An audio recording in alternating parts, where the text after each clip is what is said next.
Mendel क्यों fail हुई और इनकी रीडिस्कवरी, ये दो चीजें हम डिस्कस करेंगे, ठीक है। मेंडल का जन्म कब हुआ था? 1822 में। कहां के रहने वाले थे? हाँ, ऑस्ट्रिया, है ना, ऑस्ट्रिया। ऑस्ट्रिया के रहने वाले थे, मॉन्क थे, इसलिए ऑस्ट्रियन मॉन्क कहा गया था। मेंडल ने कितने साल तक एक्सपेरिमेंट किया? 7 year.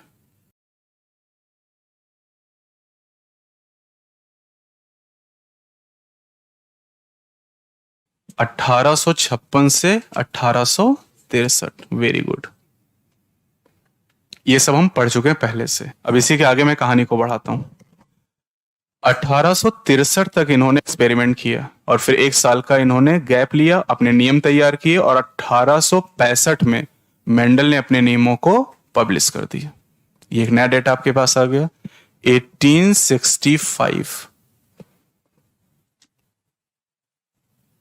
Mendel publish there loss. Mendel ने अपने नियमों को पब्लिश कर दिया, लेकिन अगले 35 साल तक किसी ने मेंडल पे ध्यान नहीं दिया। अगले 35 साल मतलब सन 1900 तक। और इसी बीच 1884 में मेंडल की डेथ हो गई। आज भले हम मेंडल को कहते हैं फादर ऑफ जेनेटिक्स, लेकिन जब तक ये जिंदा रहे तब तक इनके काम की इनको श्रेय या इनको सराहना नहीं मिली।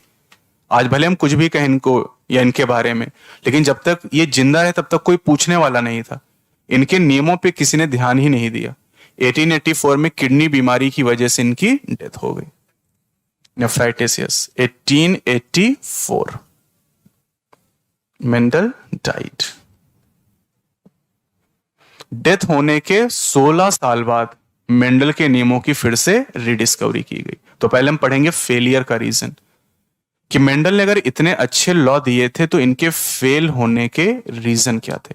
क्यों 35 साल तक साइंटिस्ट का, लोगों का ध्यान इनकी तरफ नहीं गया?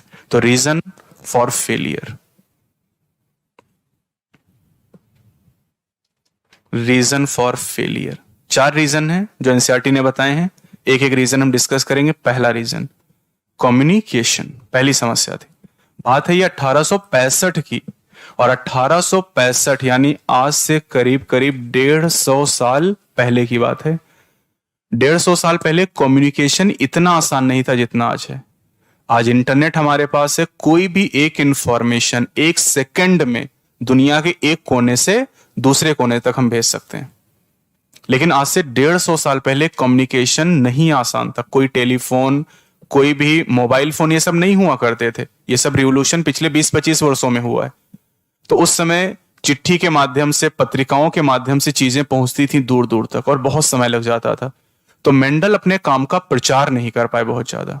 उन्होंने जो काम किया, जो रिसर्च उन्होंने किया, इस काम के बारे में लोगों को बता ही नहीं पाए, क्योंकि कम्युनिकेशन उतना आसान नहीं था। तो पहला फेल होने का reason communication. Mendel's work was not widely publicised. Mendel का काम बहुत ज्यादा प्रचारित नहीं हो पाया, मतलब ये अपने काम के बारे में लोगों को नहीं बता पाए। आज हमारे पास बहुत सारे ऐसे मीडियम जिसके माध्यम से अपने काम को हम लोगों तक पहुंचा सकते हैं। कोई भी टैलेंट आपके अंदर है, पढ़ाने का, गाने का, डांस करने का, लोगों तक आप पहुंचा सकते हैं। एक वीडियो बना के यूट्यूब पे डाल लिए, लोगों को पता चल जाएगा आपके अंदर क्या टैलेंट है। नहीं, डांस मैंने किया था, वो वीडियो मिल जाएगी तुम लोगों को। लेकिन है ना, मतलब मुझे 2 ही चीजें सीखनी है अपनी लाइफ में अब, डांस करना और गाना गाना, क्योंकि बहुत बेइज्जती होती है। जहां भी जाओ, शादी में जाओ दोस्तों के साथ, पकड़े खींचने लगते हैं, भागते रहो, चुपते रहो, अलग है ना। तो और पूरा पसीना आ जाता है, मतलब पूरी ठंडियां थी और मुझे पसीना आ गया था, है ना। और पढ़ाने में कुछ नहीं होता दिक्कत, है ना, क्योंकि वो चीज आती है। तो मैं प्लान कर रहा हूं, है ना। लेकिन अब हाँ।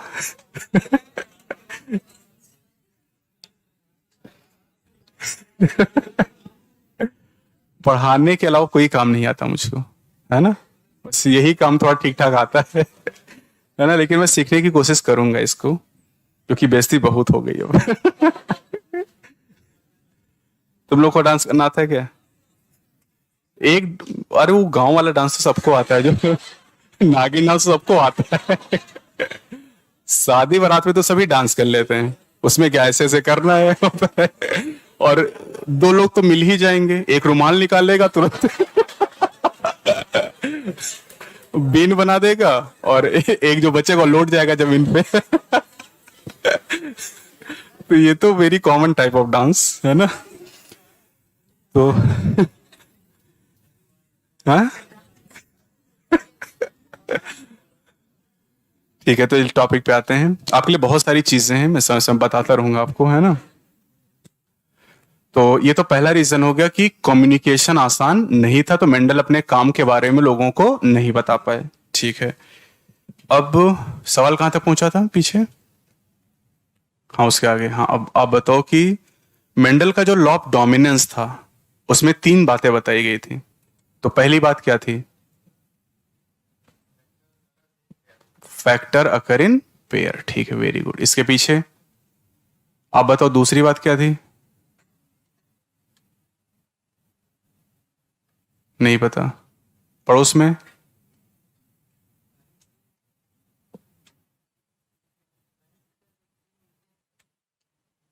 नहीं, ये कोई बात थोड़ी बताई गई थी। इसके पीछे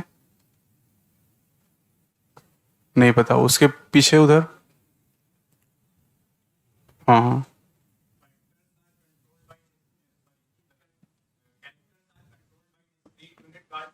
हाँ, ये पहली चीज थी। फिर फैक्टर अकर इन पेयर। हाँ, फिर एक चीज और थी। ठीक है, वेरी गुड। ये 3 बातें वहां पर बताई गई थी। अब मेंडल ने जिन फैक्टर की बात की, तो उन फैक्टर को उन्होंने कहा कि this factor are stable and discrete. बस यहीं पे उनसे गलती हो गई, क्योंकि आप देखिए जब टॉल और डॉर्फ का क्रॉस कराया गया, तो टॉल और डॉर्फ का क्रॉस कराने से F2 में कौन मिला? टॉल या डॉर्फ? दोनों मिले। तो मेंडल ने कहा कि ये जो पेरेंट से प्रोजनी के अंदर कैरेक्टर जा रहे हैं, ये जीन या एलील लेके जा रहा है। मेंडल के शब्दों में क्या था? फैक्टर। तो उन्होंने कहा फैक्टर आर स्टेबल। लेकिन अगर फैक्टर स्टेबल है, अगर पेरेंट के करेक्टर स्टेबली फैक्टर के द्वारा या जीन के द्वारा प्रोजनी में जा रहे हैं, अगर फैक्टर स्टेबल हैं, तो फिर वेरिएशन कैसे आ रहे हैं? तो वेरिएशन का रीजन क्या है, ये पूछा गया मेंडल से। कि आपने तो बताया कि फैक्टर स्टेबल होते हैं, ये पेरेंट से प्रोजनी में पास हो जाते हैं, करेक्टर को लेके जाते हैं। तो फिर अगर ये फैक्टर स्टेबल है, तो फिर वेरिएशन क्यों आ रही है नेचर में? क्योंकि नेचर में तो वेरिएशन दिखाई दे रही है, हर फैमिली में वेरिएशन नजर आ है। इसका रीजन क्या है? मेंडल ये चीज एक्सप्लेन नहीं कर पाए। क्यों? क्योंकि मेंडल के बारे में मैंने पहले दिन से बताया कि मेंडल्स के लॉ इनहेरिटेंस से रिलेटेड है, वेरिएशन के बारे में वो नहीं बता पाए। तो एक गलती इनसे ये हुई, ये जो वर्ड इन्होंने यूज किया था स्टेबल वर्ड, कि फैक्टर आर स्टेबल, यहां पे इनसे गलती हो गई। ये फेल होने का दूसरा रीजन, क्योंकि अगर फैक्टर स्टेबल हैं तो नेचर में वेरिएशन नहीं आनी चाहिए। तो फैक्टर्स जिन्हें आज हम कहते हैं genes are stable and discrete unit. Stable and discrete unit, ये गलती उनसे हो गई स्टेबल टर्म की, कि अगर स्टेबल टर्म है तो फिर what is the reason for variation? तो वेरिएशन का कारण क्या है, ये नहीं बता पाए। रीजन फॉर वेरिएशन, लेकिन आज आप बता सकते हो कि what is the reason for variation? Crossing over, meiosis, ये सब वेरिएशन के कारण है। आप जानते हैं मियोसिस क्रिएट वेरिएशन। तो फेल होने का दूसरा कारण यह था कि इन्होंने फैक्टर को स्टेबल बता दिया। तीसरा रीजन मैथमेटिक्स। पहली बार ऐसा था कि जब इन्होंने बायो में मैथमेटिक्स का यूज किया, और उनके समय के दूसरे जो वैज्ञानिक थे उनको यह बात पसंद नहीं आई। मतलब दूसरे वैज्ञानिकों को एक तरीका नहीं पसंद आया, बस इसलिए मेंडल फेल हो गए शुरुआत में। लेकिन बाद में आज ये चीज हम प्रूफ कर रहे हैं बार बार कि बाइनोमियल थ्योरम से मेंडल के जो रेशियोज हैं उनको हम डेराइव कर सकते हैं। लेकिन उस समय साइंटिस्ट जो इनके समय के वैज्ञानिक थे, उन्होंने रिजेक्ट कर दिया कि इन्होंने बायो की प्रॉब्लम को सॉल्व करने के लिए मैथमेटिक्स का यूज क्यों किया? तो use of mathematics is one of the reason of the Mendel's failure. तो यूज ऑफ मैथमेटिक्स, ये नई चीज थी, मैथमेटिक्स का यूज एकदम नया था और पहली बार था, और ये उस समय के वैज्ञानिकों को अनएक्सेप्टेबल था, अच्छा नहीं लगा, क्योंकि कोई भी अगर नई चीज आप करते हैं तो शुरुआत में लोगों को पसंद नहीं आती। तो ये मैथमेटिक्स का जो यूज था ये उनके समय के वैज्ञानिकों को पसंद नहीं आया, तीसरा रीजन। और चौथा और फाइनल रीजन, कुछ साइंटिस्ट ने कहा कि चलिए हम मान लेते हैं कि फैक्टर होता है, लेकिन ये फैक्टर कहां होता है, किससे बना होता है? आज मैं आपसे पूछूं अगर कि फैक्टर किससे बना है तो आप क्या बताओगे? फैक्टर डीएनए से बना होता है। आज तो आप बता सकते हो, लेकिन डीएनए की खोज कब हुई? डीएनए की खोज कब हुई? 1869, 1953 में डीएनए का मॉडल आया था। मैं बोल रहा हूं डीएनए की खोज कब हुई? 1869। किसने की? Friedrich Miescher. एनसीईआरटी में ही अगले चैप्टर में 1869 में खोज हुई किसकी? डीएनए की, और उसी से बने होते हैं जीन। मेंडल ने नियम कब दिए? 1865 में।